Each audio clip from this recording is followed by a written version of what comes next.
I'm here with Crystal Adhesive expert Kellie DeFries. And people always ask us what glue to use with what surface. So Right. you have the answers for us. I have a few answers today. I'm going to show you how to glue onto some basic ballet flats. This is a man-made material, so we're going to use the industrial adhesive. A really good way to glue it more efficiently and not get it everywhere is to put your glue into a syringe. And gluing crystals on your shoes is so much fun. I think that gets people hooked on the sparkle, don't you? It does. It brings happiness to every step that you take. There you go. You can wear them for a day out or an evening out. So I just put a little bit of the glue, and then you take your plunger, and to fight that air bubble, then you just move up with it, and it finally releases the air bubble, where you don't get a lot of ooze. Add on your tip according to the thickness of your glue. You may want a larger tip, but for this real quick demo, we're going to just show you how to put a few dots of the glue. And a gluing technique with this particular glue, you might get strings. If you just pop your wrist, you don't get those strings as bad. That's a great tip. So pull back on your syringe so that you don't get the constant ooze. And then using your crystal katana, you gently touch the top of a crystal, bring it to your glue, just barely touch the glue, and then when you've placed a few, turn it over and press down to place them securely into your glue. Okay, and so the tool has wax on one end. Correct. The and black that end allows is you wax. to pick it up. Right. And then the other end, you just use to gently press it. That's right. Now, is there anything you have to do to prep the shoe before you start? You can, if it's a man-made material like this, you can just clean with alcohol, or if it's really shiny, like a patent material, I would sand it with some pretty heavy grit sandpaper. But I still wanted to have the glossy look behind the crystals here, so I chose not to sand it. So that's gluing on shoes with industrial adhesive.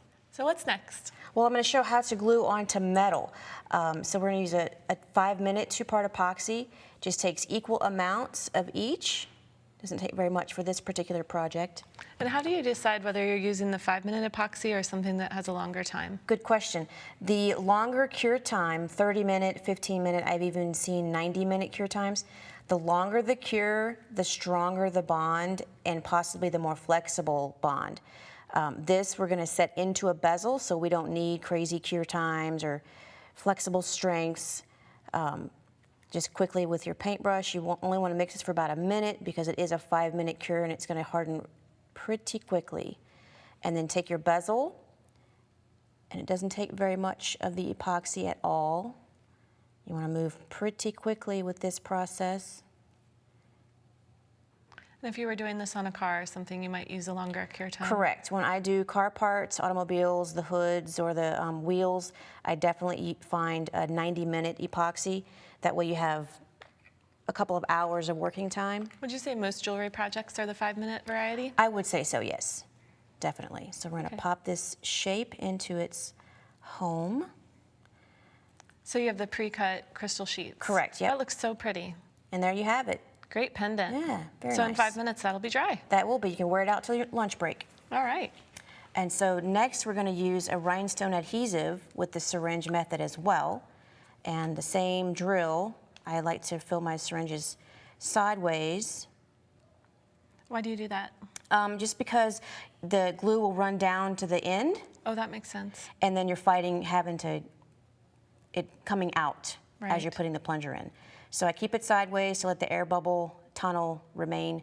And then as you press in, I always Air goes right to the end. all to the end. So you have no air bubbles or burps, hopefully. And so then we're going to mess with this cute little DIY phone kit, and it comes with a template, and you can use markers to draw your design, and then you can lay in your point back chaton crystals, and it only takes a tiny amount of glue to get in these little dots. So you just use your syringe to drop it in? Correct. You might want to practice on a piece of paper to get a better gluing pattern. This was a bit heavy, but again, you take your crystal katana with the wax end, gently touch the top of your chaton, bring it to your glue dot, and place it in. And you can use that rhinestone adhesive for a lot of different surfaces. You sure so can. This is a plastic cell phone case, but you could use it on other things. Right. Fabric. Correct. It works well on many items. The bracelet was the fabric I used it on, the purse as well. It was a snakeskin material. And then I used the opposite end of my crystal katana to press these stones into place. And then you continue until it's filled. Very easy. Now, what about leather? People ask me about leather all the time, and due to the fact that if you have a pair of leather boots or leather shoes, you never know where the leather is coming from. It's already been waxed and sealed and treated to be worn or used. Therefore, it repels most all glues. So I personally, professionally, don't glue on leather for customers, but a nice solution is a Swarovski rose pen. And then with this tool, the crystal applicator tool, you pop one in,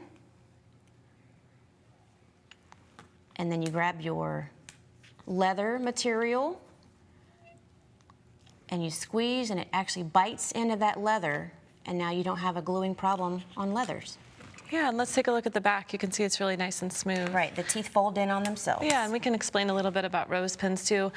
It's the crystal on the front, and it has these prongs on the back. Correct. So you're getting a different kind of setting than with adhesive. This is correct. It's a normal 2058 crystal with the teeth on the back made for this machine. So it's going to really bite into your fabrics. Okay, well, let's take a look at your finished pieces here. These are so beautiful, and what a great way to crystallize everything you're going to wear. Just about everything. Your whole outfit can be done. I love it. Thank you so much, Kelly. You've answered lots of questions today. That's right.